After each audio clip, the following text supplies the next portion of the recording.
Today's webinar is entitled The Smart Traveler, Bringing the Past to Life While Making Memories to Last a Lifetime. And our presenter is Peter Lewis Gabak. Professor Gabak is an art and architectural historian at Rochester Institute of Technology. He began his teaching career at RIT in the fall of 2008 and instructs a variety of undergraduate and graduate courses, including Survey of Western Art and Architecture 1 and 2, Architectural History 1 and 2, Renaissance Painting in Flanders, and the History of Computer Graphics. He has traveled abroad with the RIT Honors student trips to Germany, Italy, and the United Kingdom. Peter is fluent in French and conversant in Italian, having lived in Siena, Italy. He is a seasoned international traveler, knowledgeable in many areas of art history, including the art and architecture of the Italian Renaissance. His travel and education motto is, "The world will be our classroom, and it will always be my privilege to show RIT trip participants magnificent works of art and great architectural marvels, while taking travelers off the usual tourist paths to see and experience the heart of the Italian landscape." Benvenuto, Peter. Thank you, Terry. Thank you, thank you. It's my privilege to be with you all today as RIT alumni and friends. And whether you've traveled before, a seasoned traveler, or have never traveled out of the country, it's my privilege to sort of lend you my experience as a traveler who's traveled abroad. So I'm here today with a sort of potpourri of things to offer, a little bit of lifestyle, cultural, Italian tips, travel tips, maybe some language as well. I wanted to give you, from my experience, the best travel tips for both novice and seasoned travelers alike. I think one of the things I learned early on, particularly with regard to packing, is to roll your clothes. Rolling your clothes, particularly pants, shirts, anything really can roll. You conserve space in your luggage. In addition to doing that, not only do you conserve space, you also sort of free up space to bring back great souvenirs, mementos, maybe the bottle of wine, maybe the bottle of Italian olive oil. So it's a really great tip. In addition to the space sort of saving technique, you also really leave clothes less wrinkled than they would be if they were just sort of laid flat in a suitcase. Another travel tip that I have, particularly with clothes, if you have something, if you've got a really nice function the day that you arrive in your foreign country, say Italy, you can also use tissue paper. And if you iron a nice crisp shirt, you can put tissue paper behind it, and that really will help your garments stay in shape while they travel, a 7.5-hour flight over the Atlantic. The other thing that I do is that we have plastic bags from grocery stores here. We have Wegmans, and this isn't a commercial for Wegmans, but I save those bags, and I will usually pair my shoes, if I bring 2 or 3 pairs of shoes, and put the shoes inside a Wegmans bag and sort of knot it up. It helps them from shifting in the suitcase. So really smart packing with regard to how you lay out your travel luggage can be very beneficial. Speaking of carry-on luggage should not exceed 50 pounds. Nor do you want it to. I think if you look at airports in Europe, there's a lot of walking between where you park your car, where you get off your bus or your taxi. 50 pounds is pretty heavy, and you really do not want to be carrying all of that. Bad back, even with rolling luggage. So I really try to make sure that my luggage does not exceed 50 pounds. So rather than buying one of those very expensive, sort of travel luggage weighing devices, you can just sort of weigh yourself on your bathroom scale, and then you can weigh yourself holding your luggage, and you'll get a pretty accurate assessment of whether you've hit the 50 pounds or not. And they really have started to crack down on that. And of course, if you do go over 50 pounds, you might be assessed an additional charge, monetary fee for luggage that exceeds 50 pounds. This is a great sage travel tip that was taught to me by a great woman in my undergraduate college.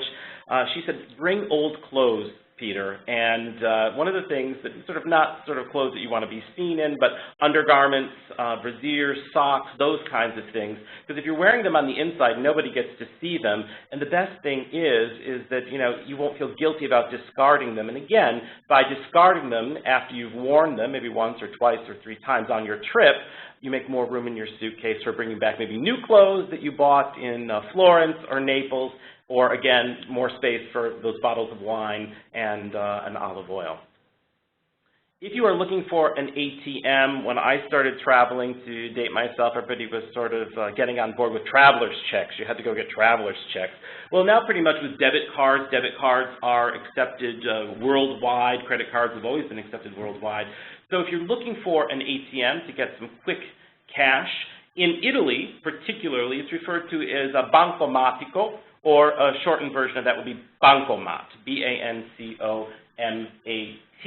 So if you're going to ask for, an ATM, no one's going to know what you're talking about, so you're really looking for a bancomat. Tipping. Tipping is very important. What I would tell you, particularly with a meal at a restaurant, there is no expectation whatsoever on the part of Italians, Italian waiters, Italian restaurant establishments that you leave a tip.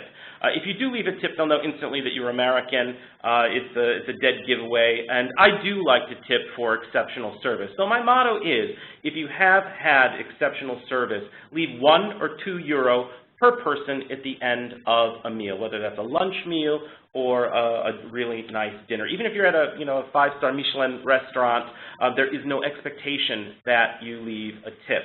That said, thinking about the hotel industry and hospitality, if you are staying in a really nice hotel or pension, what my rule of thumb is that it's usually about €1 per person per day for the person, the housekeeping staff that comes in, sort of turns down your bed, sort of picks up your bathroom for you. €1 or €2, €1 per person per day that you're staying in a hotel is pretty standard. Those folks do not make high wages, so it's a nice way to offset, particularly exceptional service. And in most European hotels, there is a turn-down service, so although they may come in and make the bed, I would not be surprised, to come back to my room right before the dinner hour to find that my bed has been sort of turned over and you might find a chocolate or something on your pillow. Medications. Many of us travel with medications. I do. I recommend strongly that you leave them in your carry-on luggage. Do not put them in luggage that you're going to check on the plane for a variety of reasons. Some medicines certainly have potential for high theft, and some are just sort of life-saving and a necessity. So should your luggage be delayed a day or 2 days or 9 days, 9 days has happened to me, you want to have that on you at all times. So, either put it in your pocket, put it in a coat, or definitely put it in a carry-on. That's really my sagest advice with regard to medications and traveling abroad. You do want to contact your pharmacy ahead of time if you're traveling, particularly sort of if you're in the middle of your prescription cycle. And most pharmacies, I know ours do here in Rochester, New York, have a vacation override, they call it, where if you're sort of halfway through your prescription and you're not ready to refill, but they know you're going to go away, they'll sort of cut you the difference in pills so that you're not going to run out of your medication while you're traveling. Something else to think about for your carry-on luggage is to bring a change of clothes, and as I say in my parens, even bring undergarments.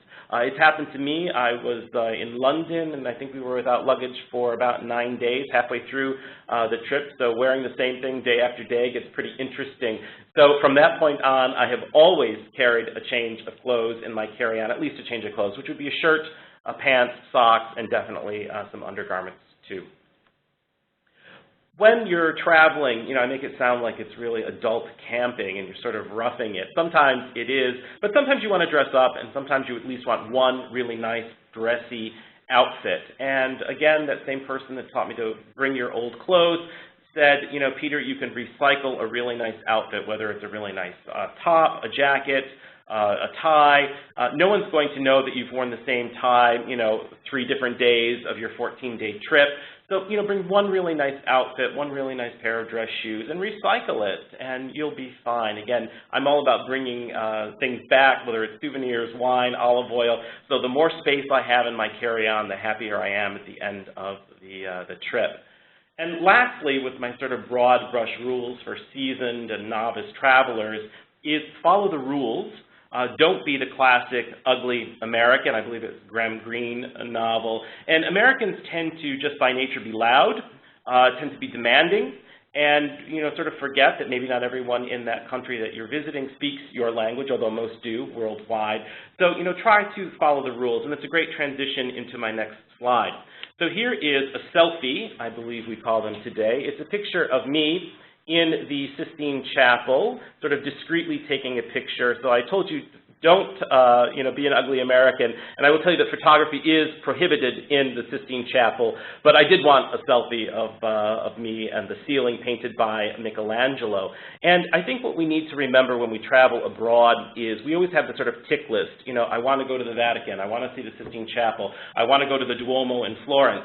And for us, it's just this sort of list of things that we want to see because we're tourists. Many of these places are sacred sites, sacred to, you know, one of the world's oldest religions, Christianity, and they're not tourist sites. They are tourist sites, but they are active places of worship. So when we look at these and sort of want to take a touristic memento, like my selfie here, I think we really need to remember that, particularly with churches in Italy. It was cold in January when I was visiting, so I had a little skull cap on, and shortly after viewing the Sistine Chapel, I went into the Vatican St. Peter's, and I had my little skull cap on and was instantly stopped by an usher at the front who asked me to remove my hat in respect for religion, because St. Peter's is an active, you know, sort of religious edifice, a religious building, while the Sistine Chapel is most often a touristical location. It is a place where the new pope is selected, so it's not quite as orthodox in the rules. So I think know the rules where and when you're traveling, and particularly in summer months, if you are a woman, when you enter into a church, oftentimes your head should be covered. Your shoulders, if they are bare, should definitely be covered, and usually shorts for women, short shorts for women, you know, might raise an eyebrow. And many of these places have ushers stationed at the front door to just sort of discreetly, or maybe not so discreetly, tell you. When I went to Italy as a student, I was with a group of some women who were wearing shorts, and we went into a church, and we were actually refused entry until we put something, or they put something around their waist. Their shorts were too short, and their shoulders were not covered. So just sort of be a good American. Give us a good rep. Italian is a wonderful language. It is a classic Romance language. It's spoken by about 62 million people worldwide. It is the official language of Italy. It is also one of the official languages of Switzerland as well, and a few other countries that I have listed in this digital slide. Pronunciation is classically Romance language driven. Vowels are pronounced distinctly, differently, clearly than they might be in the United States. We have our standard of vowels, our A, E, I, O, and U, and in Italian it's A, E, I, O, and U, giving you the letters like noon, the double O would be an U sound. So it is a slightly different pronunciation than English. Once again, A, E, I, O, and U. Many of the consonants are very similar to English, though there are some exceptions. Languages are all about exceptions. The consonant R is usually trilled. It's a trill sound that is made with one's tongue pressed against the ridge of the sort of upper soft palate and the teeth. Sort of you would say Roberto. So your R would be very different than saying Roberto. Roberto. There's a little bit of air that sort of vibrates the tongue. There are some special sounds that we simply do not have in English. I've listed a few of them here. The GL sound is closest to our word scallion, and I can think of an Italian definite article, the word the, which is li, which is G-L-I, if you were to spell it out, li. So that L and that yi, li, is that combination of the GL. We do not have that. Another one that we probably know because we look for them in the grocery store, that GN combination, which if you look at the English word canyon, is a ny. So if you think of gnocchi, those things that we look for in the grocery store, that GN is a ny, gnocchi. So the G becomes soft. And there are several other exceptions to the rule.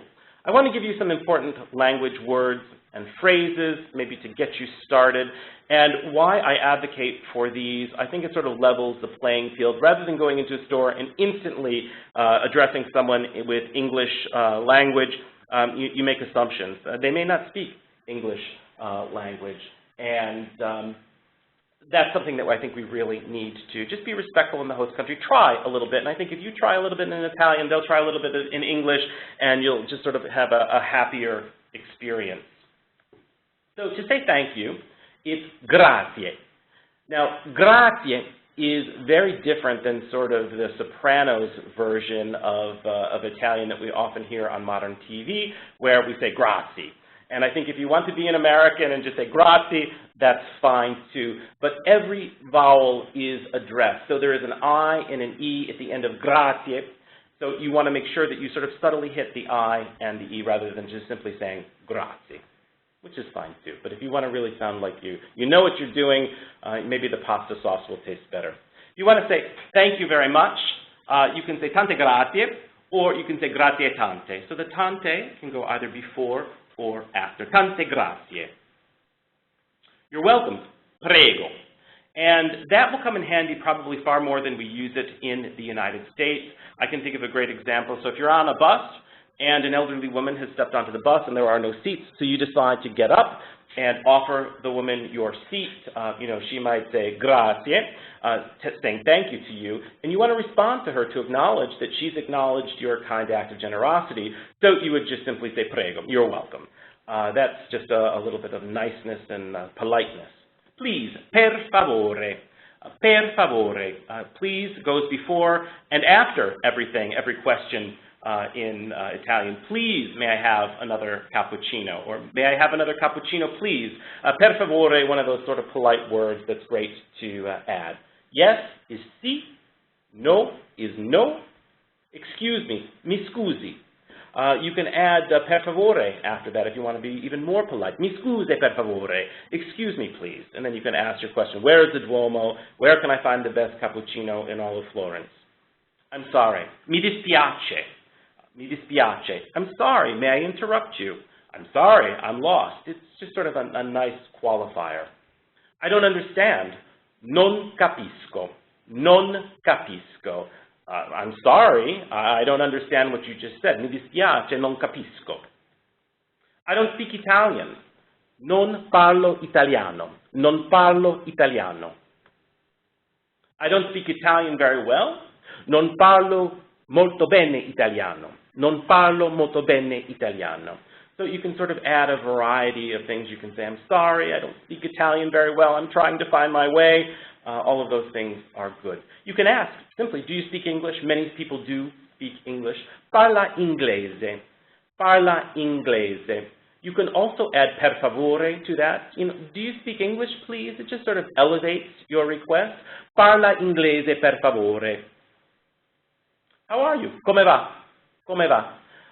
Come va translates literally to, sort of how's it going? It sounds a little bit more slang, a little bit more colloquial. How's it going? And of course the response would be, I'm well, it goes well. Va bene, grazie. Va bene, grazie. More Italian words for you, phrases that will be helpful when you're traveling. Good morning, always. Buongiorno. Buongiorno. Buon means good, giorno means morning. Buongiorno. Good afternoon. This is less used. It's still available to use as you're traveling. Buon pomeriggio. Buon pomeriggio. It's simply good afternoon. Nice little politeness. Good evening. Buonasera. Buonasera.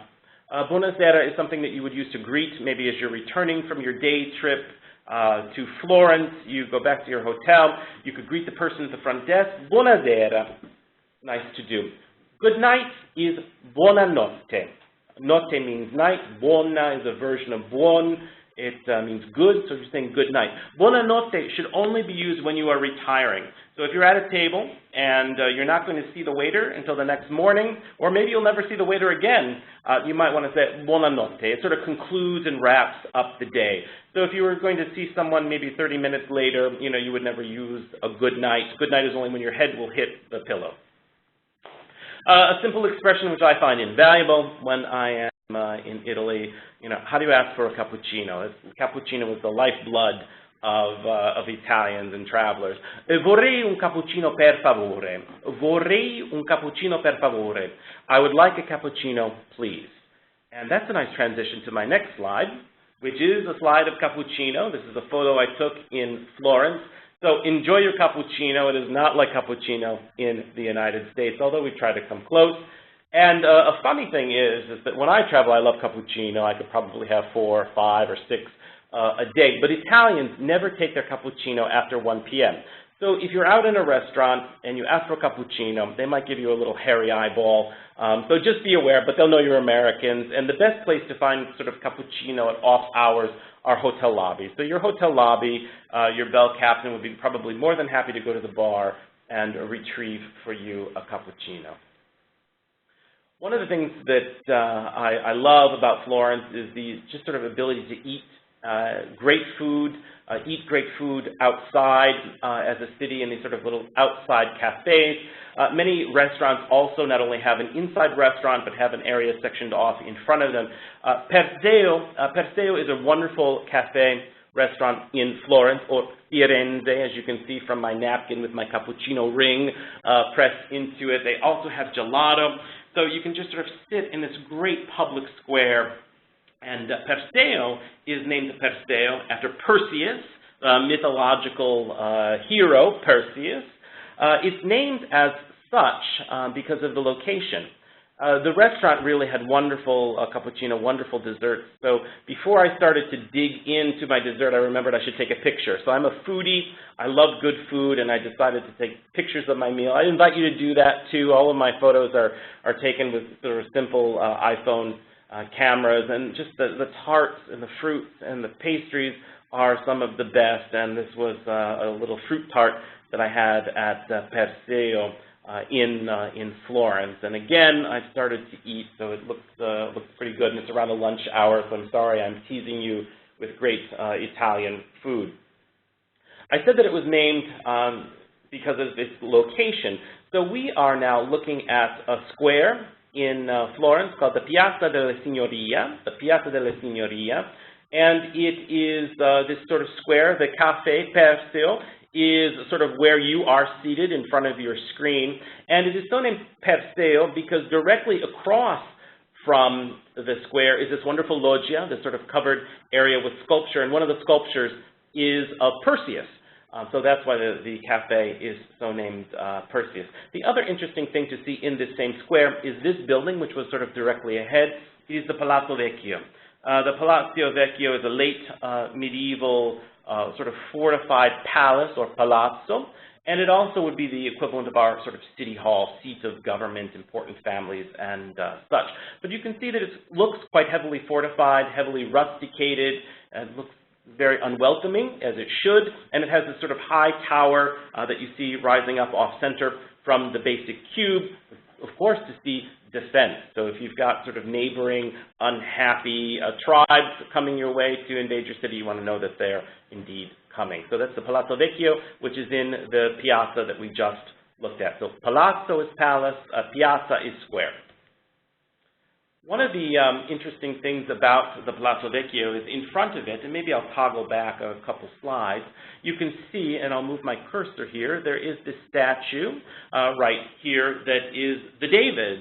It is a reproduction now, but I'm showing you the original David right here in this slide. It was actually moved. So in the early 19th century, after a little mishap, the statue of David, sculpted by Michelangelo out of marble, was moved to this new location called the Accademia. The Accademia, or the Academy, is the home of David. And you can see that there are many other things in this museum to look at. There's paintings on the wall. There's more Michelangelo sculpture as well. So here's good old Michelangelo's David, a biblical hero, 1501 to 1504. I mentioned that it was moved, and it was moved because the history sort of says that there was an argument on one of the floors of the Palazzo Vecchio, in that little square we were just in, and a bench was thrown out the window, and the bench missed just cleaving off one of the arms of the David. So because this is a world heritage masterpiece, Italians, Florentines in their right mind decided to move it and protect it indoors. There are other sculptures that you maybe saw in the earlier slide that you would get to before you would get to the David. This is a close-up of one of them. They're also sculpted by Michelangelo. This is part of his Slave series, and they were originally designed for the tomb of Pope Julius II, sculpted out of marble around 1513 to 1516. And you can see from this the outline of a male form, and if I'll use my cursor again, you can even see the outline of a face. You can see two eyes and a nasal bridge sort of coming out of the marble. Marble is a very hard substance to carve, and Michelangelo does it quite well. Looking at the David, if you look at his torso, you can see veins, you can see sinew, you can see sort of muscular connectivity, and if you really stare at the torso of the David, you get a sense that he's living and breathing. And Michelangelo likes to create this with his sculpture, but with these sort of unfinished pieces, again, they were designed for the tomb of Pope Julius. The tomb sculptures were in production a long time. In fact, Pope Julius was dead about 30 or 40 years before Michelangelo actually finished the tomb, and it is a mere shadow of what he had originally designed, but of course the Pope was long dead. But what you see is these sort of sculptures, figural sculptures, coming forth out of this marble, almost like it's a foggy haze. And one of the things that many art historians believe is that they were meant to look unfinished, at least in this iteration. And one of the things that Michelangelo was fond of saying in Italian about these sculptures is, che vivo in marmo morte, che vivo in marmo morte, that which lives in dead marble. So Michelangelo sort of thought that his powers came from a higher self, God, and that all he had to do was hit a chisel, and these sculptures would magically be unveiled from this dead marble. So I think he's a little humble about his genius as a sculptor and creator.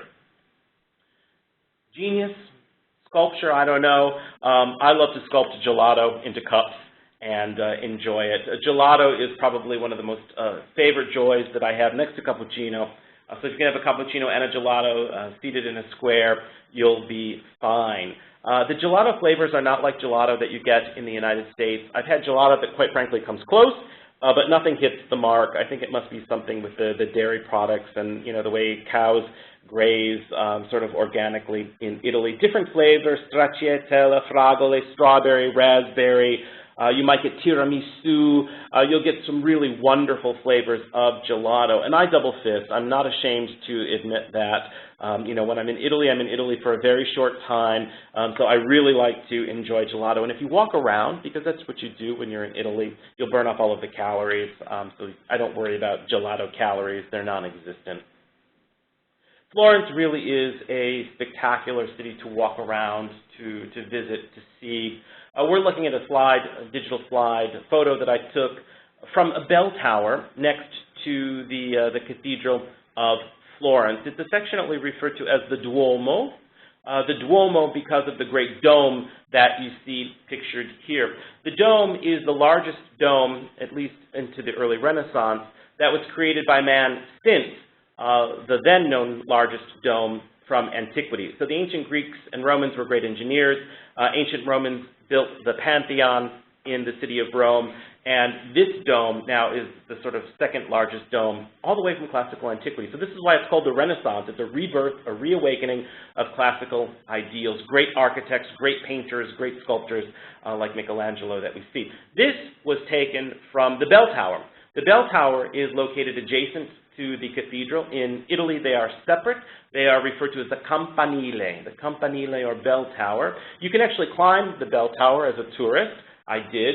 You can also climb the dome, though, the Duomo. And that takes a little bit more effort. It's sort of a great workout, a great exercise. Maybe takes 25 minutes to climb to the very top, but you're climbing all the way through the medieval architecture, late medieval architecture, into this great Renaissance dome that was designed by the architect Brunelleschi. Here's a picture of me. I really do enjoy bringing students, RIT students, to travel experiences.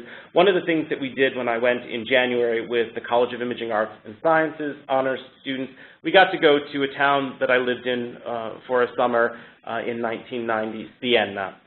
Siena is just the sort of heart and soul of Tuscany. I know Florence really is or should be. And the difference between Florence and Siena is, quite frankly, this, that Siena still looks like it's rooted in its medieval heritage. And people are very fond of saying that Siena is today what Florence was in the 1940s. Sort of underexplored, minimal touristical activity, and you get a sense when you're walking down a street, you know, that maybe someone dressed in a very different costume than you're dressed today will be walking around a corner. So what we're standing on is a parapet. The Cathedral of Siena was to be enlarged. It was a very sort of well-to-do town, almost a rival of Florence. And they decided to have an expansion of the cathedral. More people will come. It's a tourist attraction in the Renaissance. And unfortunately, the Black Death, the plague, hit Siena, so all construction stopped.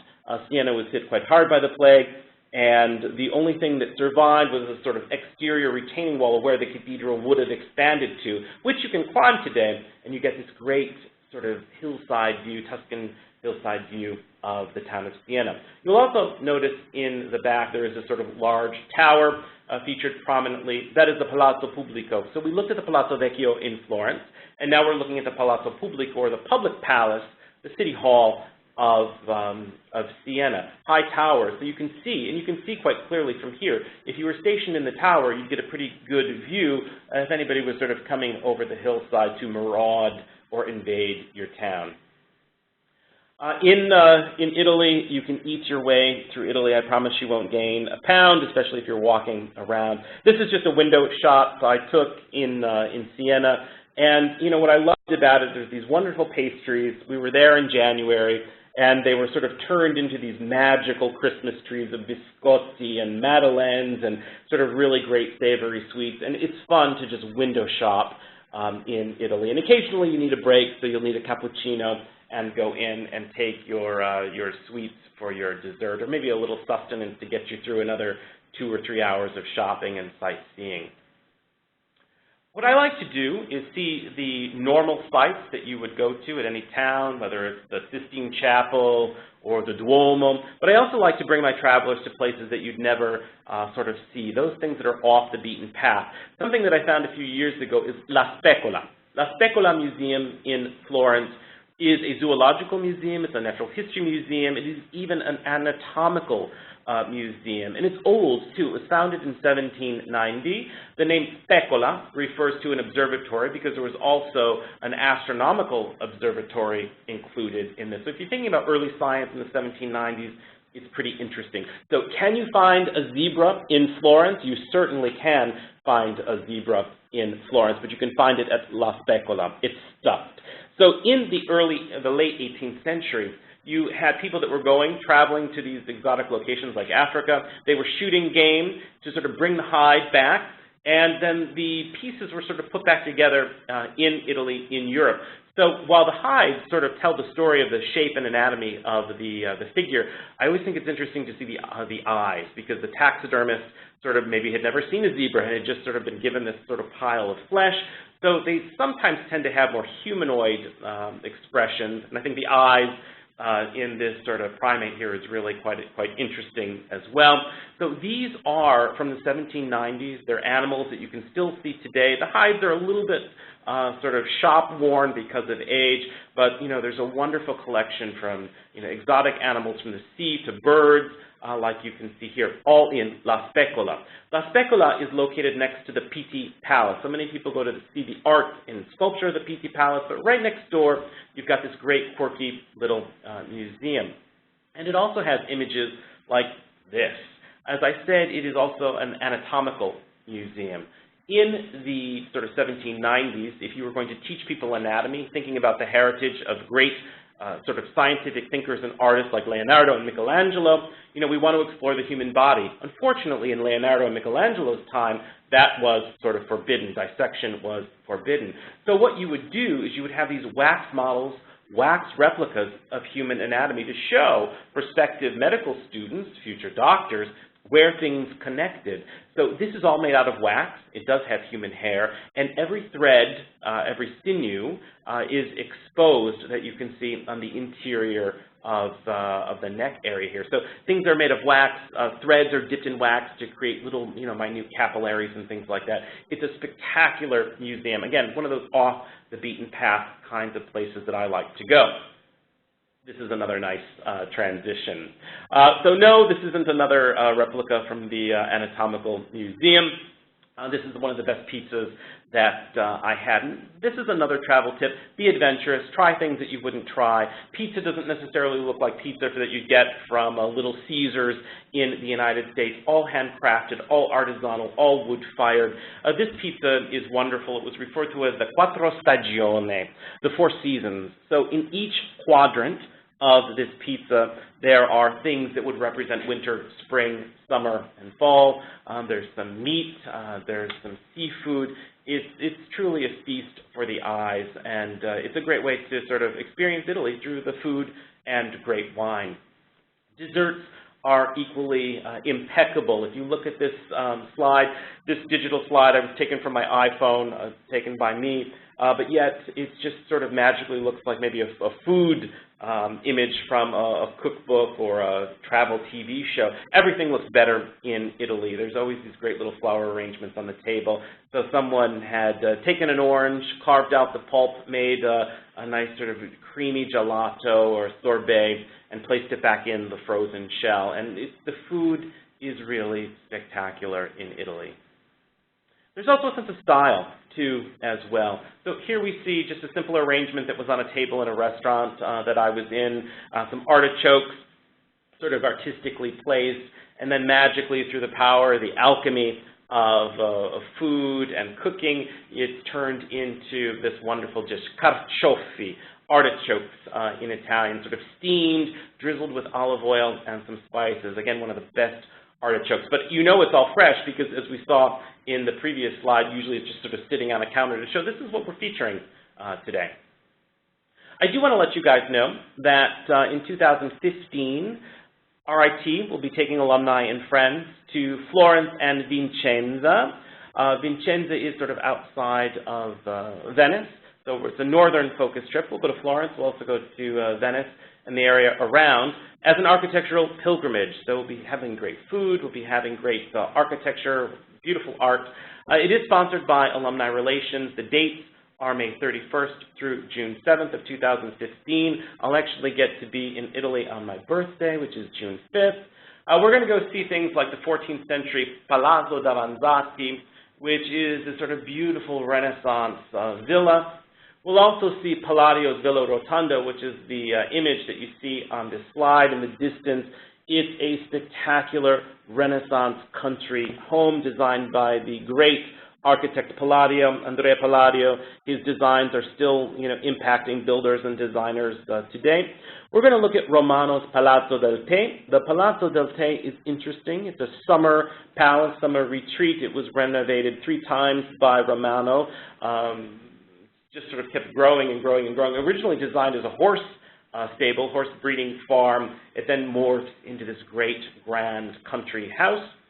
And one of the highlights of the trip, the 2015 Florence and Vicenza trip, is we're going to have lunch with the Count and Countess Valmarana in their Renaissance villa, and we are going to dine under a fresco painted by none other than Tiepolo, a great fresco painter. So this is what I like to do. I like to sort of get off the beaten track. You can eat in any great restaurant, but to actually eat in an Italian's home, sort of in this great Renaissance architecture is something that I think will be very memorable for anybody who'd like to travel with RIT. For more information on this trip in 2015 in May and June, you can contact Terry Bowling in the Office of Alumni Relations. Terry's contact information appears on the screen. We actually have a really nice little PDF we can email out to you. We can mail out a brochure that details the trip because, believe me, those are just the highlights. I'll actually be traveling with the group, so I'm really quite excited to be sharing my love of art and art history and sculpture and everything that I know about Italy with those travelers. So for me, again, here you see me sort of dressed up with some students. I just want to say to you, mille grazie for talking to you today. And I think the next part of this is to answer any questions that you might have had spurred on by this great time we've spent together today. Mille grazie, Peter. Now I have a little more confidence in saying that and pronouncing it a little bit better than I did before. That was a wonderful presentation. Thank you so much. And now we do have some questions from today's presentation from the participants of this webinar. Peter, what do you recommend as the top two or three places or sites to visit in northern Italy as your favorites? Great, is my favorites. I think if you're going to Milan, one of the things that you would almost really want to see is Leonardo's Last Supper, if you were heading truly up north. If you were sort of staying in and around Venice, one of the things that you just want to do is you want to walk around Venice as a city. It's a sort of World Heritage Site as a city itself. It is probably one of the most surreal cities I've ever walked around, particularly because, you know, there's no street traffic and that there are cars and buses. Certainly that exists in the more urbanized area outside of Venice, but you're walking down these fairy tale little streets. So just the area of Venice alone is wonderful. Particularly, you know, Venice is great, but the islands that surround Venice are equally fascinating. Not only do you have the Isle of Murano. The Isle of Murano is so noted for its beautiful glass, blown glass chandeliers, goblets, paperweights, anything that you can think of that involves glass, even little glass ladybugs that I brought my niece back as a souvenir. But there's another island that's even less explored called the Island of Burano, and Burano is known for its lace. So really get out. You can take a water taxi. You can sort of drive around on the water because, of course, you can't take a bus. But those would be maybe, you know, some top things to think about. And, of course, Florence, even though it really isn't northern Italy, it's sort of smack dab in the heart of Tuscany. You have to go to Florence. All right. Overall, what do you have a favorite Italian experience, be it food or the landscape or... I do. And it was recently, when we were in Italy in January with our group, we went and visited an RIT alumnus who runs a photographic archive business in Florence. And he and his wife invited us back to their house. They cooked us in a traditional Italian meal. And of course, in Italy, everyone's family, we helped make the meal. And really sort of being in an Italian's home is very different than being in a restaurant. It's very different than being in an outside cafe. To see how, you know, sort of Italians live. They lived on an upper story of this beautiful house in a house apartment complex in Florence. Had a beautiful balcony with olive trees on the balcony, and we just had a great, great meal. All right. Along those lines, do you have a favorite restaurant or a favorite dish? You did mention gelato. Yeah, Terry, gelato tops the list. But I will tell you, I like to be adventurous. And one of the things that I tried, I usually like to eat things that either I won't make at home or haven't had. I tried wild boar in Florence the last time I was there, cinghiale. And it was served over this sort of really wonderful homemade pasta, and I was hooked. So I will always order wild boar. So be adventurous. All right. Try things you wouldn't necessarily try. Okay. Do you have a preferred season for travel in general, in Italian specifically? You know, I was, last summer I was in France, and then in January I was just in Italy, and they were both off-season. And I like off-season travel. I think, you know, the crowds are a bit less. I'm not a big crowd person. When I was in Italy in January, there were sort of after-holiday sales too. So I like off-season. The crowds are less. People are more eager. You know, the business is down. So if you're coming in with a group, you might get a little extra treatment. You might get some homemade sweets served at the end of the meal. So travel when you can travel is my motto, but I like off-season. Well, you could probably get some good deals. Definitely. Yeah, the after-Christmas sales in Naples were spectacular. Awesome. Do you think it's better to fly into Rome and then take the train to Florence, Venice, Milan? Or do do you prefer travel directly to the city that you're touring? You know, I think that varies from person to person. I think it also varies by the budget of your trip. I've taken the high-speed train, I've taken a regular train, I've taken buses, and again, I think it's driven by economy. So if you can sort of afford to fly in, do it, but I think, you know, you're only in a European city maybe for 14 days or 9 days, and if you can fly into Rome and you have an extra 3 hours, go putz around in Rome, you know, go take the sights in. So I personally like to fly into Rome. Okay. All right. Thank you. Just one more question about banking. Now, I've had the experience where I did this once, and I promised to never do it again. I did not let my bank know I was traveling, and I did have my all my assets frozen. And so would you recommend this as a matter of course? Yeah, you know, you got a great bank. You know, my dad was traveling, you know, in the south of the United States in Florida, and his bank had called him on the way back as they drove down, and they were in North Carolina, and he got a phone call that said, you know, I want to make sure there's no fraudulent charges, but we've got all these charges between Florida and North Carolina. Definitely, that's one of the first things I do, and I also let them know that, you know, I'm traveling in these cities, so I don't just say I'm going to Italy, I'm going to be in these specific cities, because should, you know, some sort of mafia gather your card in whatever city, whether it's Russian mafia, Italian mafia, you want them to know that you're not in Venice today, you're actually in Florence. So that's a good point to notify your bank, and most banks will be more than happy to accommodate you. We do have another question. That says, have you taken a river tour of Italy, and would you recommend it? I have not taken a river tour of Italy, but I did last summer take a river tour of France, and it was southern France. So we sort of got on the barge right outside of Paris, and we went down both the Rhone and the Zone rivers. Flat bottom boat, there was no wake. The boat traveled at night. We docked into smaller ports that you might not get into. So yes, if you are able to take any kind of river boat cruise, I'm going to tell you the food was incredible. We got a tour of the kitchen. It was tiny. It was like a closet or a bathroom in the United States. And the food that came out of that kitchen was magical. Magical food, you know, flaming baked Alaskas coming out of the kitchen. The chefs are masterful. So there are many companies, some of them are German-based companies, but there are many, many, many increasingly growing numbers of riverboat cruises. So yeah, I would say definitely take advantage of that. All right.